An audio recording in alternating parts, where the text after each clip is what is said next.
Después de la lectura de la palabra traemos siempre una pequeña meditación. Esto no es el sermón, es una pequeña meditación en relación a lo que acabamos de leer. Y recordemos el contexto del texto que acabamos de leer. El pueblo de Israel había salido en marcha para la tierra prometida. Llegan a la tierra prometida y se desalientan en seguir porque envían a 12 espías y 10 de los espías que regresan son pusilánimes, no tienen fe en las promesas del Señor y por lo tanto desalientan al pueblo y Dios juzga al pueblo y dice, ok, toda la generación de 20 años para arriba va a morir en el desierto, pero sus hijos son los que van a heredar. Entonces están empezando a rondar en el desierto por 40 años. Acaba de comenzar este peregrinar. Y en este peregrinar, en lugar de que el pueblo se humillara, en lugar de que el pueblo se arrepintiera, más bien siguen agregando pecado a su pecado, siguen agravando su situación. ¿Por qué? Porque se empiezan a quejar y a murmurar, empiezan a molestarse y acaban, en el capítulo 16, si ustedes recuerdan, acaban de hacer una rebeldía los hijos de Coré en contra de Aarón y Moisés, diciendo, no es todo el pueblo santo y no hay hombres también santos en el pueblo para que también nos dirija como Moisés y Aarón. Y entonces Coré intentaba hacer un revuelo, una rebeldía en el pueblo para él quedarse con el sacerdocio. Y entonces pasa aquel evento extraordinario en donde vienen con sus incensarios y Dios mostraría quién es el intercesor apropiado. Y entonces la tierra se abre para comerse a los hijos de Coré y así perecen. En ese contexto es que tenemos el capítulo 17. Dios quiere dejar en claro quién es su elegido. Y como lo hacemos en cada meditación, dos cosas tenemos para nosotros aquí, a través de este texto. En primer lugar, se nos muestra un principio de adoración, un principio que debe regular nuestra adoración. Y en segundo lugar, hermanos, quisiera mostrar cómo este texto pone nuestros ojos en Cristo. Hermanos, recuerden, cualquier lugar que estamos de las Escrituras, este texto nos guía a Cristo. Este texto nos dirige a Cristo. La Escritura fue escrita para revelarnos a Dios en la faz de Jesucristo. Pero comencemos con el primer punto de enseñanza y aplicación para la iglesia. Y tiene que ver con un principio de adoración. Debido a que todos hemos pecado, sí, no hay hombre en este lugar, no hay hombre en esta tierra que no ha pecado. Desde el más pequeño hasta el más grande, todos hemos violado la santa ley.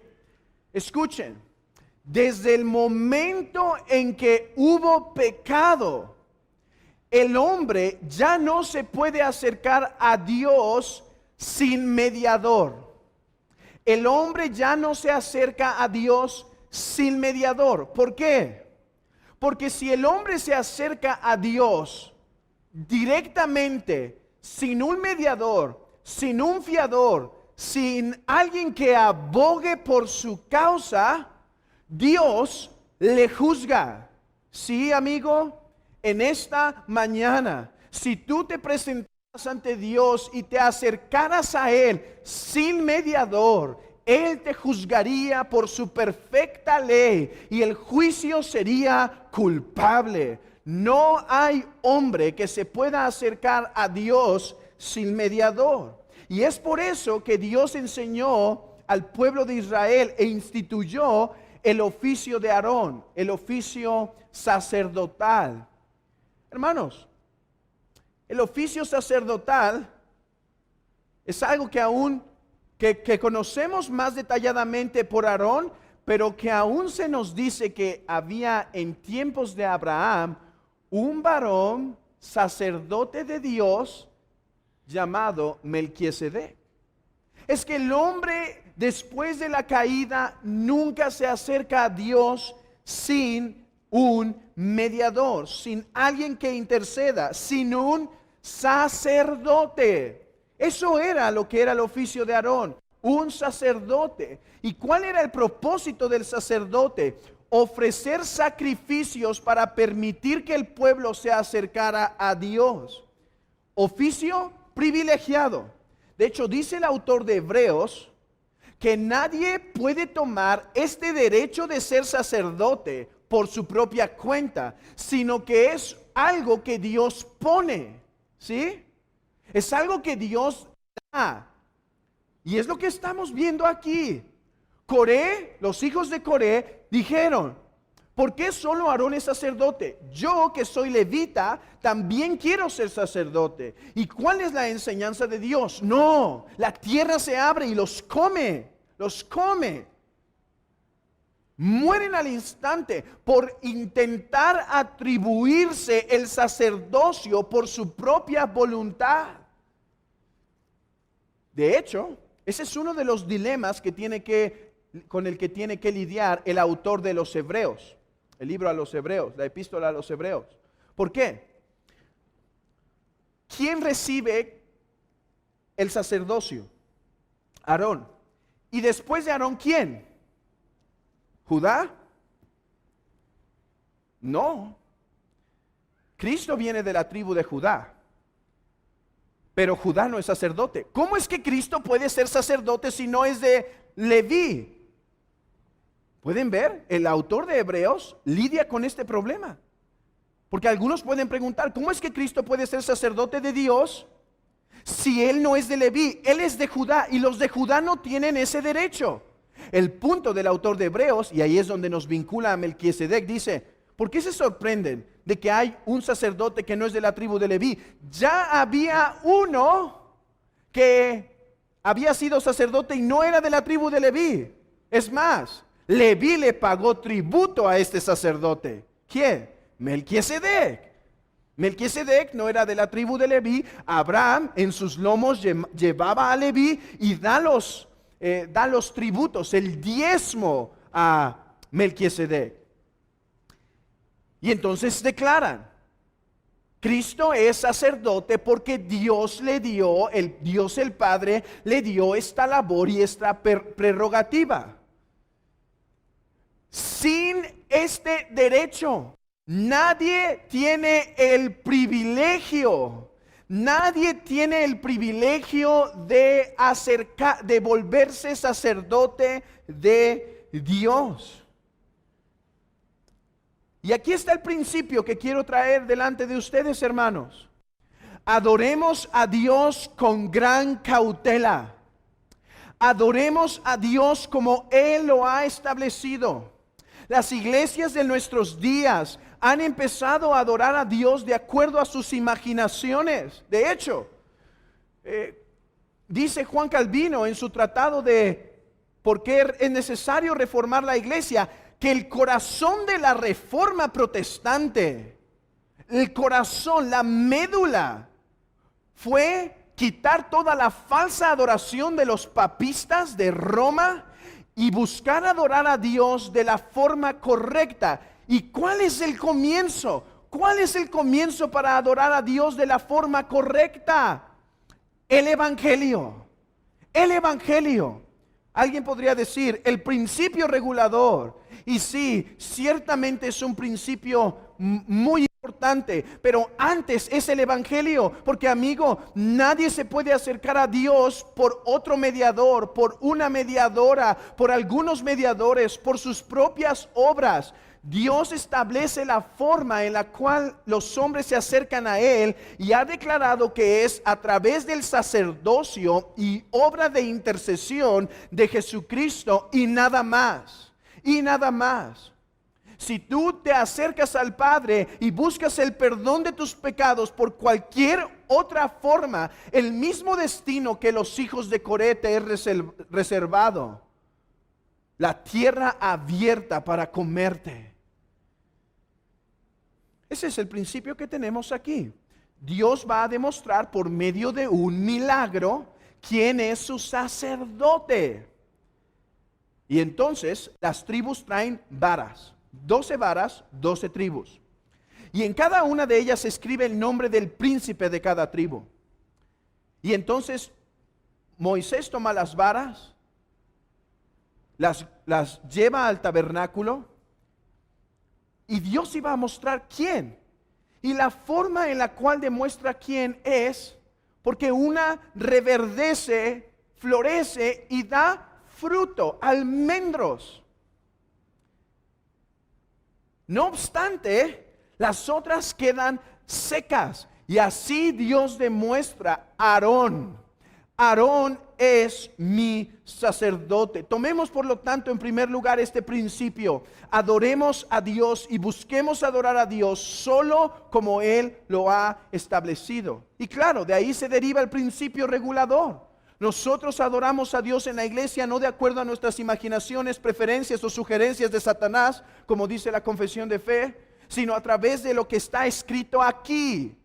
¿Por qué no hay esta festividad en la iglesia? ¿Por qué no hay estos cantos en la iglesia? ¿Por qué no pasan estos niños a hacer esto? Porque adoramos a Dios con la reverencia y cuidado que debemos hacerlo, no de acuerdo a nuestras opiniones, sugerencias o de acuerdo al gusto del consumidor. Adoramos a Dios como Él demanda. Pero déjenme guiar entonces ahora este texto a contemplar a Cristo. Habiendo contemplado el principio aplicativo, ahora déjenme contemplar déjenme demostrar cómo este texto nos lleva a ver a Cristo.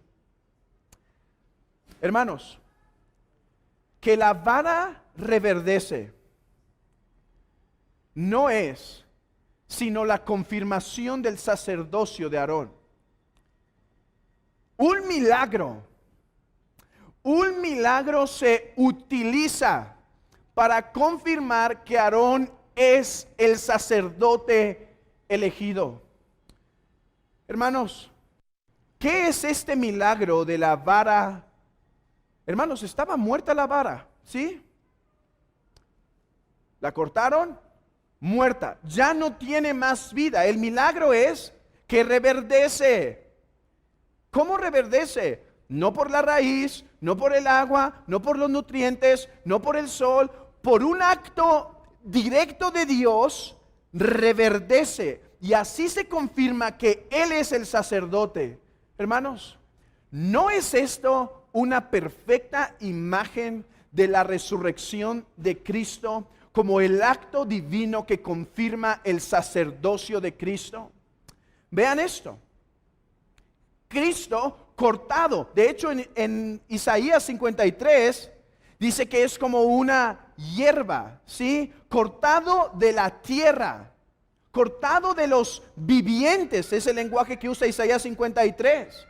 Fue cortado de los vivientes, muerto.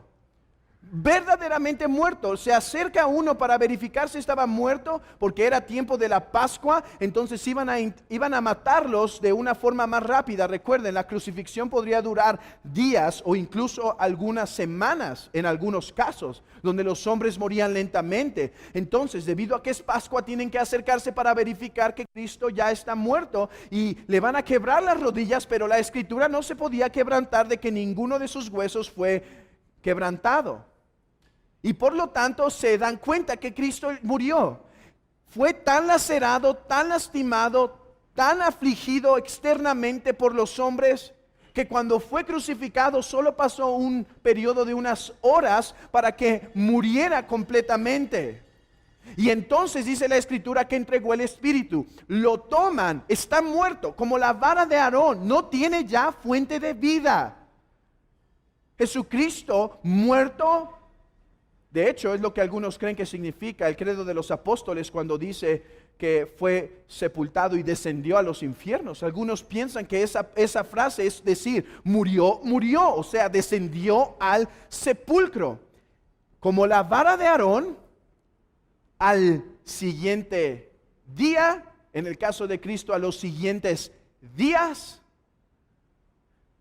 se levanta, reverdece,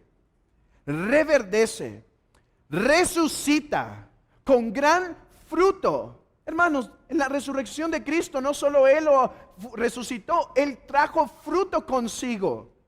Trajo fruto, pues otros resucitaron con Él.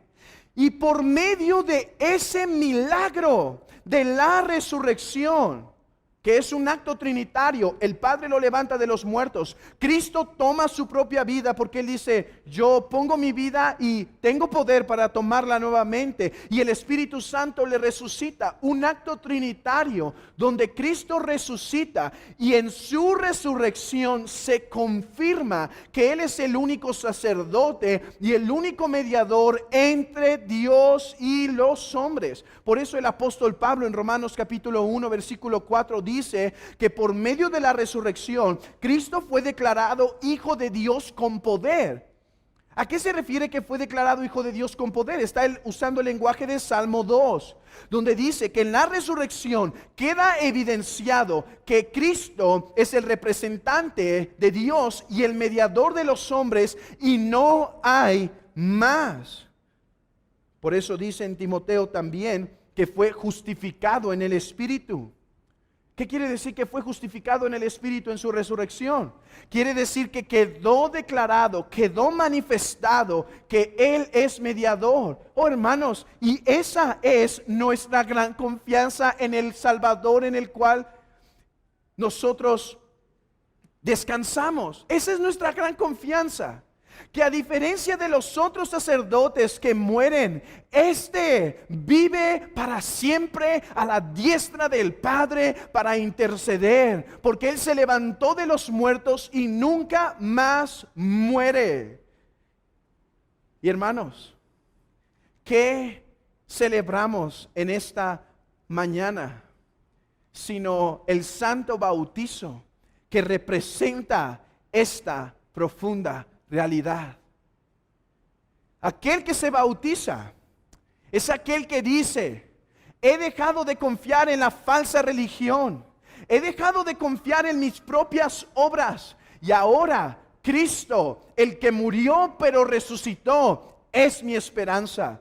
Tengo paz con Dios, estoy bien con mi Dios, tengo seguridad de la vida eterna, pero no por mis obras, no por lo que he hecho. Tengo seguridad y confianza por lo que Cristo hizo cuando murió y resucitó. Y mi confianza está segura porque Él vive para siempre. Oh, aquel que se bautiza es aquel que confía en Jesucristo. Su bautizo es el testimonio justamente de esta verdad. No nos bautizamos para salvación, eso es falsedad. Nos bautizamos por causa de la salvación. El que se bautiza dice, mi confianza está en aquel que murió y resucitó y vive para siempre.